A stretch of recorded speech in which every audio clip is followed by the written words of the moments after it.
மதுராந்தகம் அருகே லாரி மீது அரசு பேருந்து மோதி விபத்து ஏற்பட்டது. செங்கல்பட்டு மாவட்டம் மதுராந்தகம் அடுத்த கல்லபுரான்புரம் தேசிய நெடுஞ்சாலை அமைந்துள்ளது. இரும்பு கம்பிகளை ஏற்றிச் சென்ற லாரி திடீரென பிரேக் அடித்த பொழுது விருதாச்சலத்திலிருந்து சென்னை நோக்கி சென்ற அரசு பேருந்து லாரி மீது மோதி விபத்துக்குள்ளானது. இந்த விபத்தில் அரசு பேருந்து ஓட்டுநர் மற்றும் நடத்துனருக்கு கால் முறிவு ஏற்பட்டுள்ளது. மேலும் அரசு பேருந்தில் பயணம் செய்த 10க்கும் மேற்பட்ட பயணிகளுக்கு லேசான காயங்கள் ஏற்பட்டு மருத்துவமனையில் சிகிச்சை பெற்று வருகின்றனர். இந்த விபத்து குறித்து மதுராந்தகம் போலீசார் விசாரணை மேற்கொண்டு வருகின்றனர்.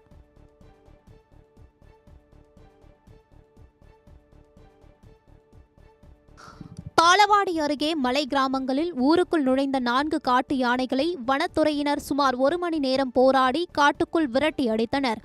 ஈரோடு மாவட்டம் தாளவாடி மலை கிராமங்களில் காட்டு யானைகள் நுழைந்து விவசாய பயிர்களை சேதப்படுத்தும் நிகழ்வுகள் அதிகரித்துள்ளதாக கூறப்படுகிறது. அதிகாலையில் சிமிட்டஹள்ளி கிராமத்தில் 4 காட்டு யானைகள் விவசாய விளைநிலங்களில் நடமாடுவதைக் கண்ட கிராம மக்கள் வனத்துறையினருக்கு தகவல் தெரிவித்தனர். அதன் பேரில் சம்பவ இடத்திற்கு விரைந்து வந்த வனத்துறை ஊழியர்கள் சுமார் 1 மணி நேரம் போராடி 4 காட்டு யானைகளை வனத்திற்குள் விரட்டி அடித்தனர்.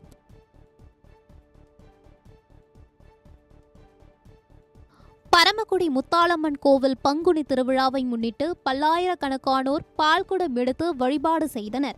ராமநாதபுரம் மாவட்டம் பரமக்குடி முத்தாள பரமேஸ்வரி அம்மன் திருக்கோவிலில் பங்குனி திருவிழா வெகு விமர்சையாக நடைபெற்றது. இந்த திருவிழாவின் முக்கிய நிகழ்வான பால்குட வைபவம் வெகு விமர்சையாக நடந்தது. அம்மனுக்கு சிறப்பு அலங்காரங்கள் செய்யப்பட்டு பூஜைகள் செய்யப்பட்டது. காப்பு கட்டி விரதம் இருந்த பல்லாயிரக்கணக்கான பக்தர்கள் வைகை ஆற்றிலிருந்து பால்குடத்தை எடுத்து வந்து கோவிலை சுற்றி ஊர்வலமாக வந்து நேர்த்திக்கடன் செலுத்தினர்.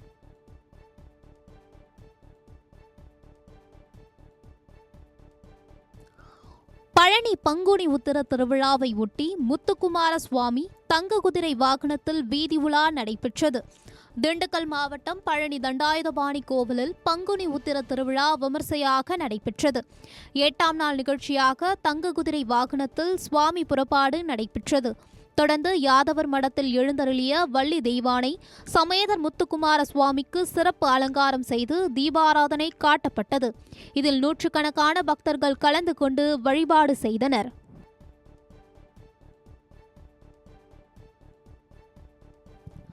வாணியம்பாடி தொகுதியின் தாவேக வேட்பாளர் மீது 600 கோடி ரூபாய் மோசடி வழக்கு பதிவு செய்யப்பட்ட நிலையில் தாவேக வளர்வதை பொறுக்க முடியாமல் அவதூறு பரவுவதாக அவர் குற்றம் சாட்டியுள்ளார். வாணியம்பாடி தாவேக வேட்பாளராக சையத் ஃபுர்ஹானுதீன் தேர்தலில் போட்டியிடுகிறார். அவர் மீது ஏற்கனவே குற்ற வழக்குகள் இருப்பதாக கூறப்படும் நிலையில் மீண்டும் 600 கோடி ரூபாய் மோசடி வழக்கு ஒன்று பதியப்பட்டுள்ளது. இது குறித்து பேசிய அவர், தன்னிடம் 600 கோடி ரூபாய் இருந்தால் தாவேக தலைவர் விஜயை வைத்து ஜாலியாக படம் எடுப்பேன் என கூறினார்.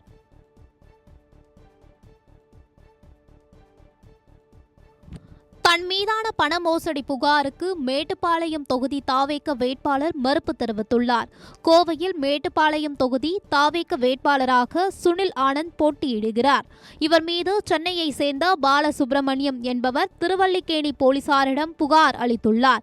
கடந்த 2022ஆம் ஆண்டு சுனில் ஆனந்த் தன்னிடம் 32 லட்சத்திற்கும் மேல் பண மோசடி செய்ததாக அவர் குறிப்பிட்டுள்ளார். இதற்கு மறுப்பு தெரிவித்துள்ள சுனில் ஆனந்த், தாவேக வேட்பாளர்களின் செல்வாக்கை குறைக்க இதுபோன்ற அவதூறு பரப்பப்படுவதாகவும் சட்ட ரீதியாக எதிர்கொள்வோம் என்றும் கூறினார்.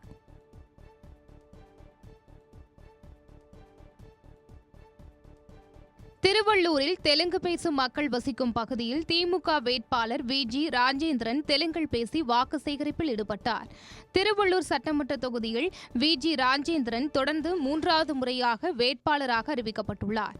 அப்போது 8000 ரூபாய் டோக்கன் குறித்தும் முதியோர் உதவித்தொகை, மகளிர் உரிமைத் தொகை என திமுக ஆட்சியில் வழங்கப்பட்ட திட்டங்களை கூறி வாக்கு சேகரித்தார்.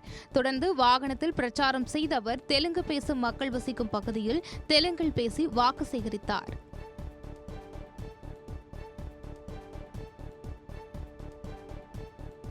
ஜெயங்கொண்டத்தில் 2 கோடி மதிப்பிலான 177 சவரன் நகை எடுத்து சென்ற வாகனத்தை சோதனை செய்த அதிகாரிகள் விலைப்பட்டியலில் வாகன எண் இல்லாததால் அவற்றை பறிமுதல் செய்தனர். அரியலூர் மாவட்டம் ஜெயங்கொண்டத்தில் சென்னையிலிருந்து நகை விற்பனை செய்ய சென்ற வாகனம் வந்தது. அங்கு கண்காணிப்பில் ஈடுபட்டிருந்த அதிகாரிகள் வாகனத்தை சோதனை செய்தனர். அப்போது சென்னையிலிருந்து அரியலூருக்கு நகை விற்பனை செய்ய வந்ததாக வாகனத்தில் இருந்தவர்கள் தெரிவித்தனர். மேலும் வாகனத்தில் 1 கோடியே 94 லட்சம் மதிப்பிலான 177 சவரன் தங்க நகைகள், 13 லட்சம் மதிப்பிலான 5 கிலோவுக்கு அதிகமான வெள்ளி பொருட்கள் இருந்தன. அவற்றின் விலைப்பட்டியலை பார்த்த அதிகாரிகள் அதில் வாகன எண் இல்லாததால் அவற்றை பறிமுதல் செய்தனர்.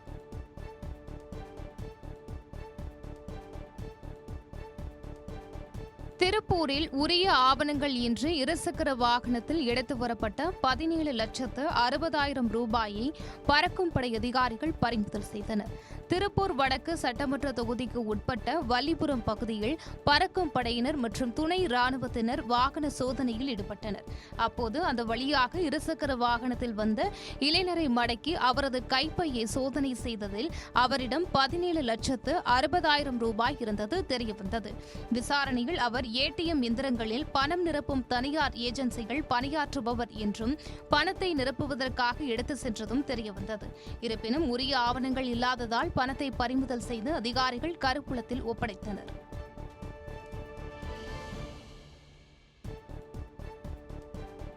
இலங்கை சிறையிலிருந்து விடுதலை செய்யப்பட்ட 3 மீனவர்கள் விமானம் மூலம் சென்னை வந்தனர். ராமேஸ்வரத்திலிருந்து கடந்த மார்ச் 11ஆம் தேதி கடலில் மீன்பிடிக்க சென்ற 3 மீனவர்களை எல்லை தாண்டி மீன்பிடித்ததாக கூறி இலங்கை கடற்படையினர் கைது செய்து சிறையில் அடைத்தனர். மத்திய மாநில அரசுகளின் பேச்சுவார்த்தைக்கு பின்னர் கடந்த மார்ச் 24ஆம் தேதியன்று 3 மீனவர்களையும் இலங்கை அரசு விடுதலை செய்தது. விடுதலையான 3 மீனவர்களும் கொழும்புவில் உள்ள இந்திய தூதரக அதிகாரிகளிடம் ஒப்படைக்கப்பட்டனர். இதனையடுத்து 3 மீனவர்களும் விமானம் மூலம் சென்னை விமான நிலையம் வந்தடைந்தனர். அவர்களை ராமேஸ்வரம் மீன்வளத்துறை அதிகாரிகள் வரவேற்று தனி வாகனம் மூலம் சொந்த ஊருக்கு அழைத்து சென்றனர்.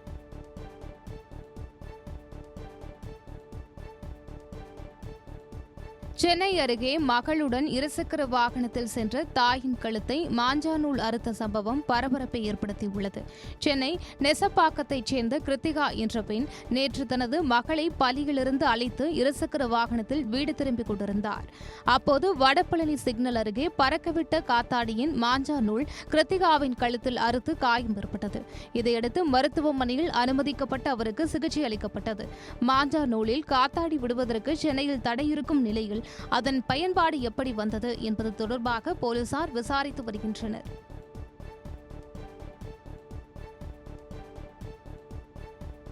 காஞ்சிபுரத்தில் டாஸ்மாக் கடையில் மது வாங்க வந்த நபரிடம் ஊழியர்கள் கூடுதலாக 20 ரூபாய் கேட்டதை வீடியோ எடுத்த நபரை அடித்து வெளியே துரத்தும் காட்சிகள் வைரலாகியுள்ளன. காஞ்சிபுரம் மாவட்டம் சின்னையங்குளம் பகுதியில் அரசு டாஸ்மாக் கடை இயங்கி வருகிறது. அந்த கடைக்கு மது வாங்க வந்த 140 ரூபாய் மது பாட்டிலை ஒருவர் 150 ரூபாய் கொடுத்து கேட்டுள்ளார். ஆனால் ஊழியர்கள் 160 ரூபாய் கொடுத்தால்தான் தருவோம் என அடாவடியாக தெரிவித்துள்ளனர். அதனை அந்த நபர் வீடியோ எடுப்பதை அறிந்த ஊழியர்கள் நபரை மதுக்கடையிலிருந்து வெளியே தள்ளி கதவை தாளிட்டு சென்றனர். இச்சம்பவம் தொடர்பான வீடியோ காட்சிகள் வைரலாகி உள்ளன.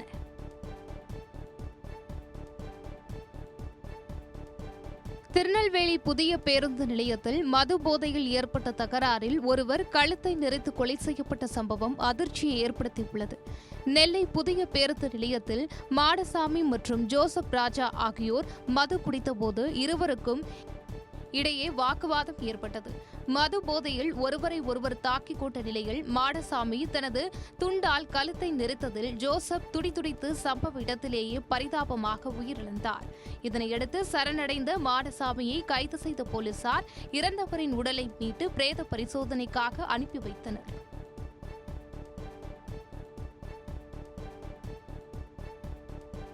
கோவை அருகே தனியார் கல்லூரியில் JEE தேர்வு நடைபெற்றபோது கலைவிழா கொண்டாட்டத்தால் தேர்வெழுதிய மாணவர்கள் அவதியடைந்தனர்.